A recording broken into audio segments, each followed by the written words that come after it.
계속적으로 빌립보서를 함께 나누고 있습니다. 사도 바울은 이 복음 사역 가운데 신실하게 동역하고 있는 빌립보 교회와 또한 성도들을 향하여 감사하고 있으며 또 그들을 위하여 날마다 간구하고 하나님께 기도하고 있습니다. 수많은 핍박과 박해가 그들 앞에 놓여 있지만 예수 그리스도를 믿는 것이 쉽지 않은 상황과 환경 가운데 놓여 있지만 그럼에도 불구하고 여전히 믿음 안에 있는 그들을 향하여 기쁜 마음으로 동역하고 있는 교회와 성도들을 향하여 사도 바울은 옥에 갇혀 있음에도 불구하고 그들에게 서신을 보내고 있습니다. 빌립보 교회와 성도들에게는 여러 가지 어려움이 공존해 있었습니다. 사도 바울은 이 일을 위하여 그들을 돕고자 이 서신을 써가기도 합니다. 그들이 이러한 어려움 가운데 더욱더 복음 가운데 서 있을 것을 권면하고 또한 복음에 합당한 삶을 살기를 권면해 갑니다.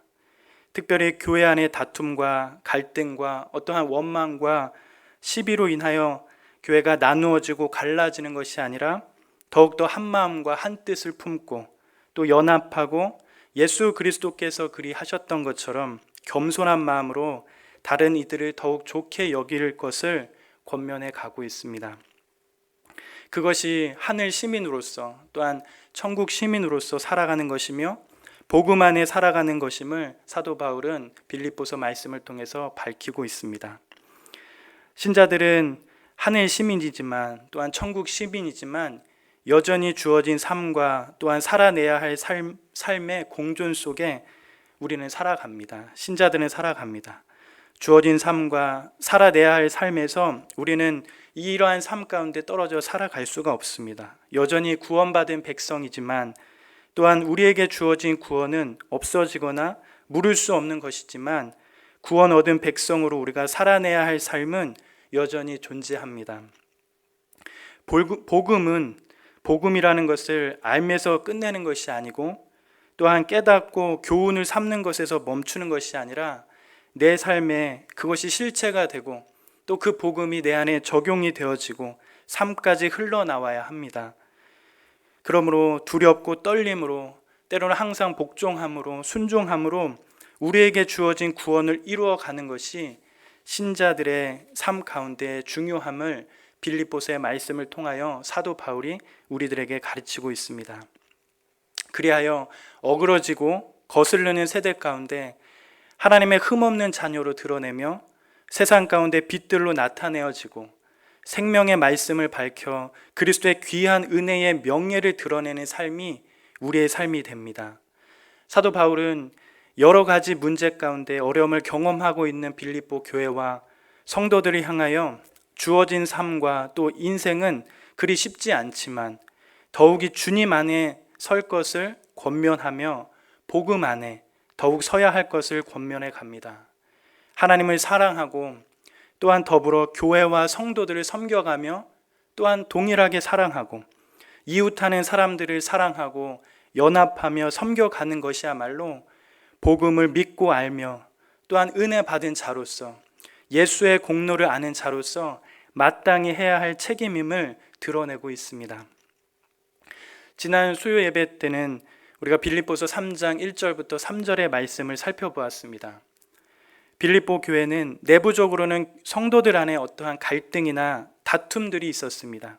그것이 빌립보 교회를 어려운 상황 가운데 직면하게 되어지는 그런 상황들을 만들었습니다.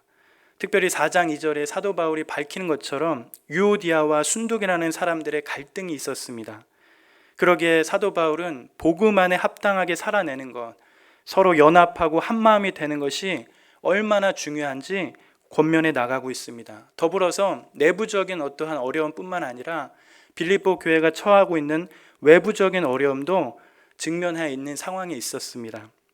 이 외부적인 어려움은 바로 유대인들의 핍박과 거짓된 가르침으로 인하여 교회에 어려움이 있었습니다. 그러기에 사도 바울은 빌립보서 3장 1절을 출발하면서 신자들이 누리고 경험되는 기쁨이 어디에서 있어야 가능한지, 그 기쁨을 어디에서 누릴 수 있는지 말씀을 하고 있습니다. 그것은 바로 우리가 우리의 자리에 대한 말씀입니다. 우리가 어디에 서 있어야 하는 그런 말씀입니다. 기쁨을 누리고 경험될 수 있는 것은 우리의 자리가 어디인지 알 때 가능하다라고 사도 바울은 말씀합니다. 기쁨은 우리가 인위적으로 만들어낼 수 없습니다. 때로는 어떠한 흥분을 유도하는 분위기를 만들어서 기쁨을 만들어낼 수 없습니다. 때로는 심리적으로나 도덕적으로나 윤리적으로 어떠한 그러한 측면을 통해서 우리는 기쁨을 만들어낼 수 없습니다.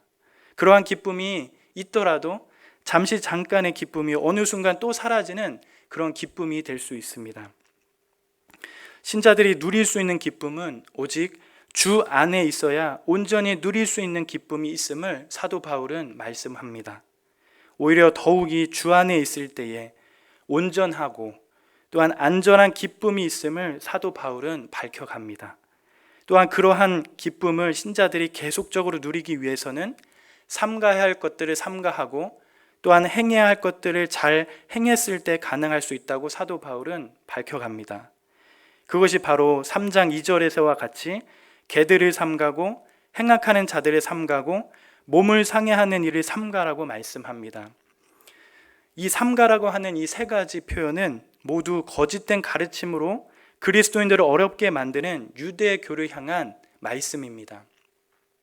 율법을 중시하고 때로는 어떠한 할례와 같은 행위적인 그런 모습들을 중시하고 자경이나 자신의 의를 더욱더 소중히 여기는 그런 자들, 때로는 어떤 특권의식을 가지고 오직 그들에게만 구원이 있고 복음이 있다고 말하는 그 자들에게서 멀어지라고 사도 바울은 권면합니다.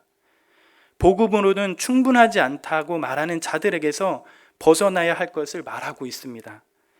그들이 말하는 거짓 진리는 그리스도인들에게는 기쁨을 줄 수 없는 것이며 안전함을 가져다 줄 수 있는 것이 아님을 말하고 있습니다. 그들의 이러한 거짓된 가르침은 오히려 그리스도를 부인하며 온전함을 가져다 줄 수 없는 것임을 말해주고 있습니다. 그러면서 신자들이 행해야 할 것은 바로 하나님의 성령으로 봉사하며 하나님의 성령으로 예배하며 오직 그리스도 예수만을 영광스럽게 생각하고 오직 그리스도 예수만이 자랑스럽게 생각하며 세상적인 어떠한 가르침이나 자격, 가치를 따르지 않고 오직 주를 영광스럽게 생각하는 것이 우리의 삶이 중심이 되어야 할 것을 사도 바울은 빌립보서 1장과 3절의 말씀을 통하여 가르쳐주고 있습니다. 교회 밖에서 거짓 진리들이 성도들을 유혹하고 때로는 위험에 빠뜨리기도 합니다. 빌립보 교회와 성도들은 복음을 신실하게 믿고 있지만 그들을 어렵게 만드는 무리들이 나타나 그들을 방해하며 온전하지 못하도록 만들고 있습니다. 그러나 사도 바울은 오히려 그들이 전에 믿었던 복음, 빌립보 성도들이 그 전에 믿었던 복음, 또한 지금도 여전히 빌립보 성도들이 믿고 있던 복음 안에 설 것을 다시금 권면해 가고 있습니다. 오직 예수 그리스도만이 그들을 풍성하게 만들 수 있으며 그들의 삶 가운데 기쁨을 안겨주며 온전하게 하며 안전하게 할 수 있는 것임을 사도 바울은 말씀합니다. 오직 주 안에 기뻐하라고 말씀합니다. 주 안에서 기뻐할 것을 말씀합니다. 주님께서 전에 성도들을 향하여 하신 일과 또한 지금 하고 계신 일, 그리고 앞으로 장차 하실 일을 바라보며 진리 안에서 그들이 이미 듣고 이미 믿고 있던 그 진리 안에서 흔들림 없이 온전하라고 말씀합니다. 주님 안에 있을 때에 안전합니다.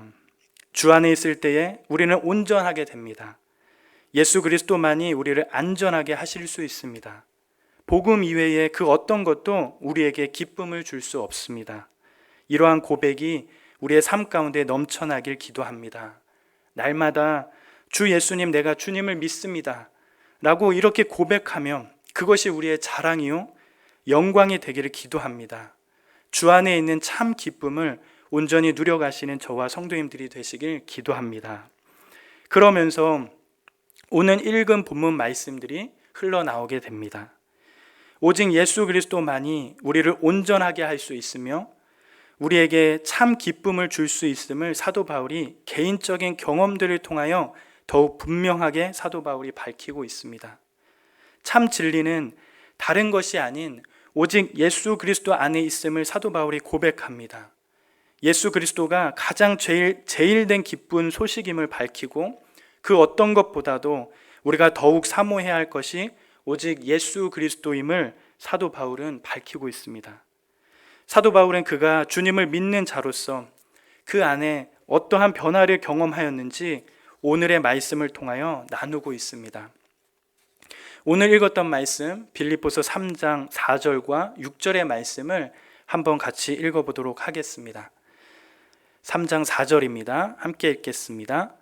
그러나 나도 육체를 신뢰할 만하며 만일 누구든지 다른 이가 육체를 신뢰할 것이 있는 줄을 생각하면 나은 더욱 그리하리니 나는 8일 만에 할례를 받고 이스라엘 족속이요 베냐민 지파요 히브리인 중에 히브리인이요 율법으로는 바리새인이요 열심으로는 교회를 박해하고 율법의 위로는 흠이 없는 자라.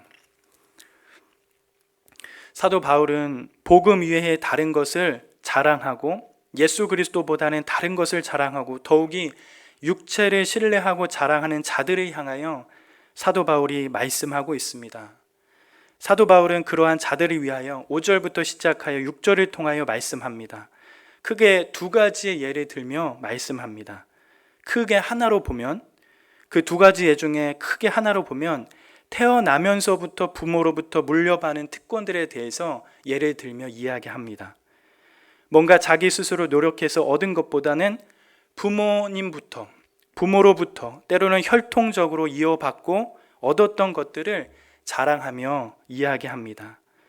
또한 다른 한 가지 측면은 자기 스스로 노력해서 얻게 된 특권들에 대해서 사도 바울은 밝혀나가고 있습니다. 첫 번째, 바로 혈통적인 자랑을 합니다. 그것이 무엇입니까? 5절에서 보면 알 수 있습니다. 사도 바울은 난지 8일 만에 할례를 받았다라고 말합니다. 할례는 무엇입니까? 우리가 잘 아는 것처럼 창세기나 레위기의 말씀을 보면 알 수 있는 것처럼 이스라엘 남자는 반드시 할례를 받아야 합니다. 언약의 백성의 징표로 난지 8일이 되면 받는 것이 바로 할례입니다. 그런데 사도 바울은 자기가 난지 8일 만에 할례를 받았다고 자랑합니다. 이 말은 율법에 나온 그대로를, 또한 말씀이 가르쳐 준 그대로를 자신의 부모님도 순종하였고 자신도 그렇게 율법과 말씀을 준행하며 자라왔음을 드러내는 표현입니다. 거기다가 무엇을 이야기합니까? 자신이 이스라엘 족속이다라고 자랑을 합니다. 이 말은 무엇을 의미하는 말씀이죠? 이것은 자신이 혈통적으로도 이스라엘 백성이라고 자랑하는 것입니다. 뭔가 혈통적으로 섞이거나 혼혈이 되었다는 것을 표현하는 것이 아님을 드러내주는 것이며 온전히 하나님께서 택하셨던 민족, 이스라엘의 온전한 혈통 출신임을 자랑하는 것입니다. 더불어 그는 이스라엘 민족 중 어디 출신이라고 자랑합니까? 말씀해 보니 베냐민 지파 출신인 것을 자랑합니다. 우리가 잘 아는 것처럼 베냐민 지파는 12지파 중에 자그마한 지파지만 자랑거리가 참 많은 지파 중에 하나입니다.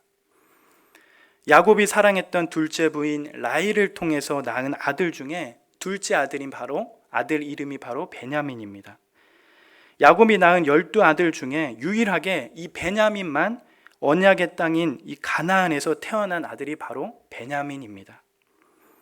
더불어 여호수아 시대 때에 이스라엘이 약속의 땅을 정복한 후에 베냐민 지파는 여리고뿐만 아니라 훗날 예루살렘이 될 땅까지 기업을 받았던 지파가 바로 베냐민 지파입니다. 거기다가 이스라엘이 배출한 첫 번째 왕 사울이 바로 이 베냐민 지파 소속입니다.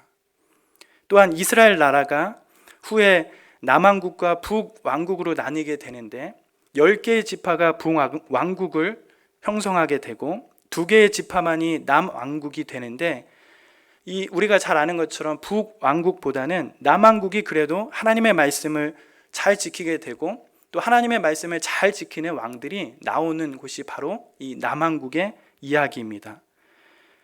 그런데 그 남왕국에 속한 이 두 지파 중에 하나가 바로 베냐민 지파입니다. 거기다가 나라를 잃고 포로로 잡혀갔다가 이스라엘 나라를 재건할 때에 핵심적인 역할을 하는 지파가 바로 베냐민 지파입니다. 그러니까 이 베냐민 지파에 속했다라는 자체가 이스라엘 사람 가운데 큰 자부심이 되고 자랑거리가 되는 일이 되는 것입니다. 어떠한 혈통의 순수성과 이방의 관습이나 전통의 영향을 받지 않고 히브리 전통을 잘 계승하며 온전한 가문과 혈통을 가지고 내려온 것을 사도 바울은 자랑하고 있는 것입니다. 자신의 가문과 족보를 자랑하고 있는 것이죠. 또한 그는 히브리인 중에 히브리인이라고 자랑합니다. 그는 히브리어로 말할 수 있으며 그는 예루살렘의 랍비인 가말리엘 1세의 문화에서 교육을 받았습니다. 이 가말리엘은 당대의 가장 탁월한 교사 중에 하나였으며 율법 해석 또한 우수한 자라고 이야기합니다. 사도 바울은 그가 혈통적으로나 가문적으로나 족보적으로 우수했으며 뿐만 아니라 이 지식적으로 자랑할 것이 많다라는 그러한 말을 하고 있는 것입니다. 그리고 사도 바울은 크게 두 번째 무엇을 자랑합니까? 자기 스스로 노력해서 얻은 특권들을 자랑합니다. 그 중에 하나가 뭡니까? 바로 율법으로는 바리새인이라고 자랑을 합니다. 율법으로 기준 삼아서 보면 바리새인이라는 말입니다. 바리새 사람들은 어떤 사람들입니까? 그는 율법을 많이 연구한 자들이고 철저하게 지키는 자들입니다. 모세오경뿐만 아니라 장로들이 유전한 전통들을 철저하게 지키는 자들이 바로 이 바리새 사람들입니다. 말씀을 철저히 순종한 자들입니다. 거룩하게 산 자들입니다. 모든 악과 죄로부터 분리하여 지낸 자들이 바로 바리새인들입니다. 이 바리새라는 이름 자체가 분리자라는 뜻이 있습니다. 그것처럼 철저한 자들입니다. 하나님의 말씀을 지극히 사랑하고 보존하며 진심으로 대하는 자들이 바로 이 바리새인들입니다. 사도 바울은 자기 자신의 열심 또 그리고 그 가운데 수고했던 그 노력이 어느 정도였음을 짐작할 수 있을 정도로 자랑하고 있는 것입니다. 그러한 열심이 사도 바울은 어느 정도까지 만들었다고 자랑합니까? 바로 그의 열심은 교회를 박해하는 자였다고 자랑합니다. 열성적인 바리새인들은 메시아가 율법의 저주를 받아 십자가에 달려 죽었다는 그 말 자체가 저주였다, 그런 이야기들, 그런 주장을 합니다. 그 자체가 저주였다라고 이야기합니다. 그러기에 인간으로 오신 예수는 인정할 수 없고 더불어 그런 인간이 하나님과 동등하다 주장하는 것은 그들에게는 완전한 신성모독입니다. 그러기에 그러한 인간이 되셔서 죄 가운데 오신 예수님을 그들은 저주하여 돌을 던질 수밖에 없었고 더욱이 이 땅에 오신 예수님께서 자신이 하나님임을 밝힌 그 사건 자체가 신성모독일 수밖에 없었습니다. 그러한 예수를 믿는 자들을 인정할 수 없었고 율법을 수호하고 온전하게 지키기 위해서 오히려 예수를 믿는 자들을 핍박하고 교회를 박해하는 것이 열성적인 바리새인들의 참 모습입니다. 사도 바울은 그가 그 정도까지 열성적으로 율법을 사랑하고 하나님의 말씀을 순종하고 충성하였던 자였음을 밝히고 자랑하고 있는 것입니다. 그러기에 율법의 위로는 흠이 없는 자였음을 자랑합니다. 율법으로는 탁월한 자였음을 밝힙니다. 세상적으로 인정받고 어느 정도 지지를 받을 수 있는 사람임을 사도 바울은 밝힙니다. 세상적으로 가장 가치 있는 삶을 살고 있는 자였음을 밝힌 것입니다. 육체에 따라 자랑할 것이 많은 사도 바울, 스스로 흠이 없다고 여기며 율법으로는 완전하며 열심히 있고 전통적으로는 또한 혈통적으로는 순수성을 지키며 어느 누구보다도 더욱 노력했던 사도 바울에게는 이제는 완전한 변화와 전환이 일어났다고 사도 바울은 말씀합니다. 그렇게 모든 것이 완벽하고 온전하게 보였던 것이 이제는 높은 곳에 올라가 보니 모든 것이 다르게 보인다, 다르게 보이게 되었다고 말을 합니다. 사도 바울은 근본적인 변화가 자신의 삶 가운데 일어났음을 밝히면서 자신의 존재와 실존의 중심과 핵심이 이제는 새로운 요소가 들어와 모든 것을 다스리게 되었음을 말씀합니다. 이전에 자신이 추구하고 유익하게 바라봤던 그 가치들이 변화가 되어 새롭게 바뀌었다고 말씀합니다. 오늘 읽은 본문 말씀 빌립보서 3장 7절부터 9절에 이런 말씀이 기록되어 있습니다. 한번 다 같이 읽어보도록 하겠습니다. 3장 7절부터 9절에 있는 말씀입니다. 그러나 무엇이든지 내게 유익하던 것을 내가 그리스도를 위하여 다 해로 여길 뿐더러 또한 모든 것을 해로 여김은 내 주 그리스도 예수를 아는 지식이 가장 고상하기 때문이라. 내가 그를 위하여 모든 것을 잃어버리고 배설물로 여김은 그리스도를 얻고 그 안에 발견되려 함이니 내가 가진 위는 율법에서 난 것이 아니요 오직 그리스도를 믿음으로 말미암은 것이니 곧 믿음으로 하나님께로부터 난 위라.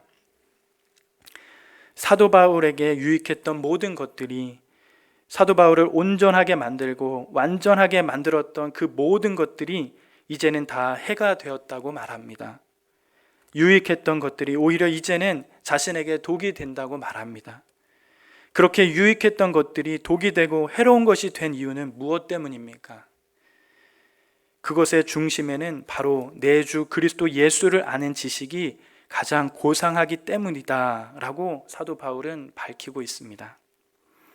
이제는 내 주 예수 그리스도를 아는 지식이 가장 고귀하기 때문에 내가 이롭게 생각했던 이 모든 것들이 이제는 오물처럼 여겨지며 해로운 것들로 여겨지게 되었다고 고백을 합니다.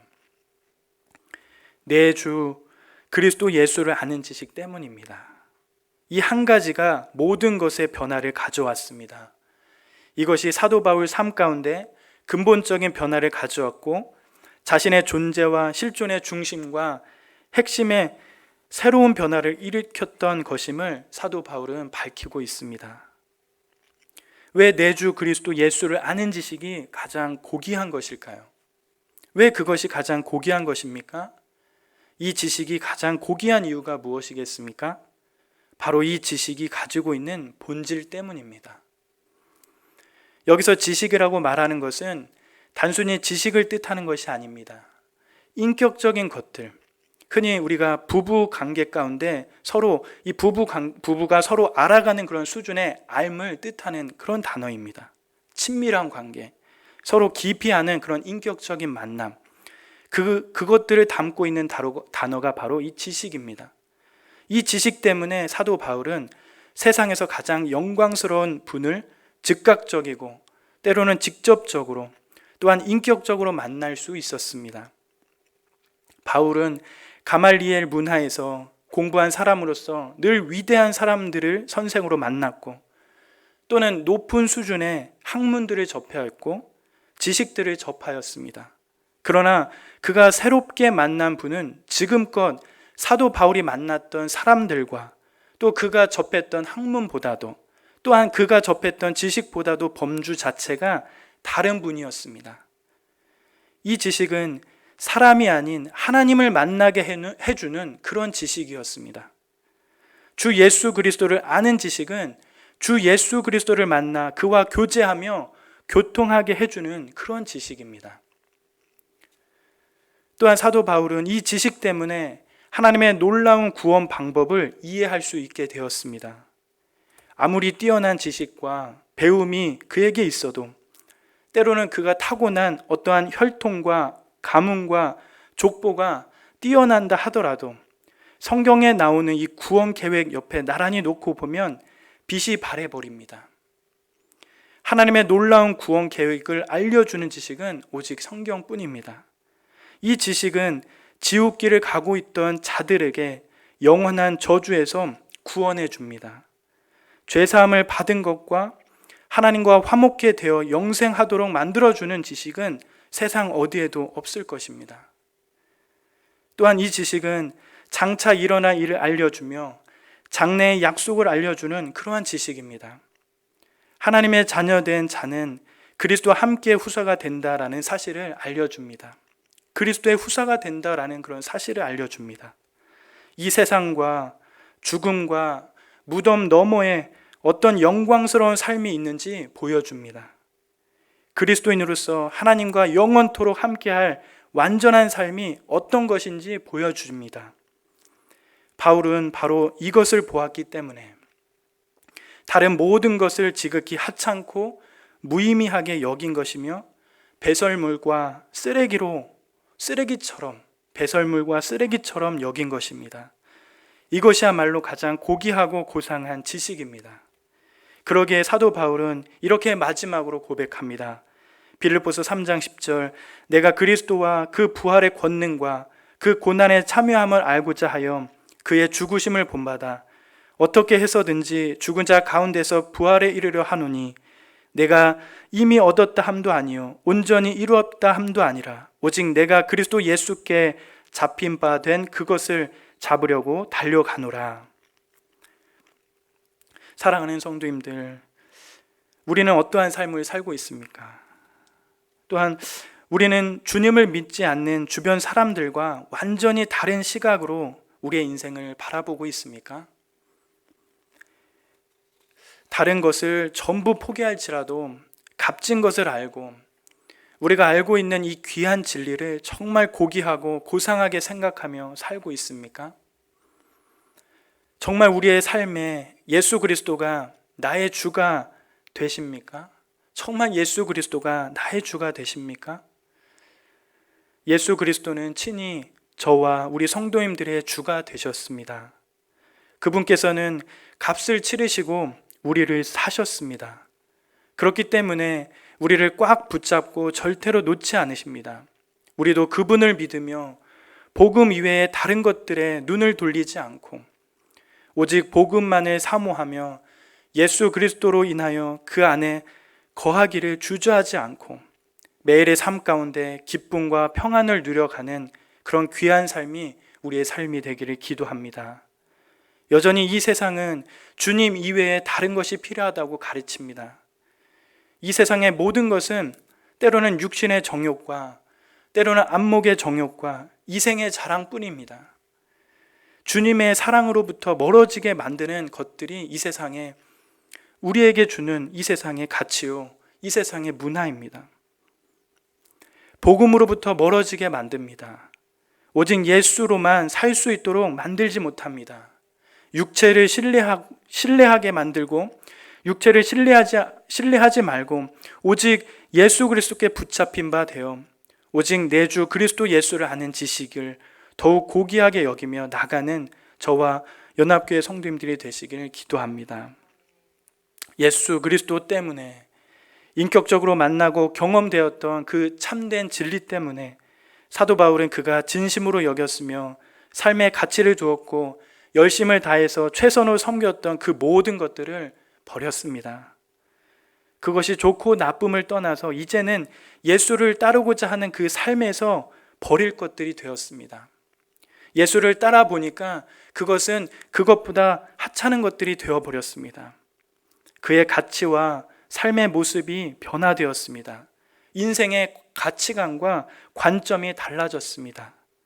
예수를 믿고 아는 것은 우리의 삶을 변화시킵니다. 우리가 온전하며 안전할 수 있는 것은 바로 예수 안에 거하는 것입니다. 말씀을 맺습니다. 사도 바울은 빌립보 교회와 성도들을 위협하고 있는 유대교의 거짓된 가르침에서 벗어날 것을 권면하고 있습니다. 그것은 도리어 그들이 믿고 있는 복음에서부터 멀어지게 하는 것이며 기쁨과 온전함과 안전함을 가져다 줄 수 없음을 말씀하고 있습니다. 사도 바울의 자신이 걸어왔던 삶을 나누면서 이제는 예수를 만나고 난 후 변화될 수밖에 없었던 그런 이유들을 사도 바울은 밝혀갑니다. 그것은 주 예수 그리스도를 아는 지식 때문이었습니다. 이전에 알았던 모든 것들이, 유익했던 모든 것들이 예수님을 만나 이후에는 모든 것이 해로운 것이 되었습니다. 육체를 만족해 했던 모든 것들이 예수 그리스도를 만나 그 가치가 변화되었습니다. 예수 그리스도만이 우리를 온전하게 하시며 우리를 안전한 길로 이끄십니다. 주 안에 있을 때에 온전한 기쁨과 평안이 있습니다. 사도 바울의 권면의 말씀들을 우리가 생각하며 남은 한 주간의 삶이 주님 안에서 은혜를 누려 가시는 저와 연합교회 성도님들이 되시길 기도합니다.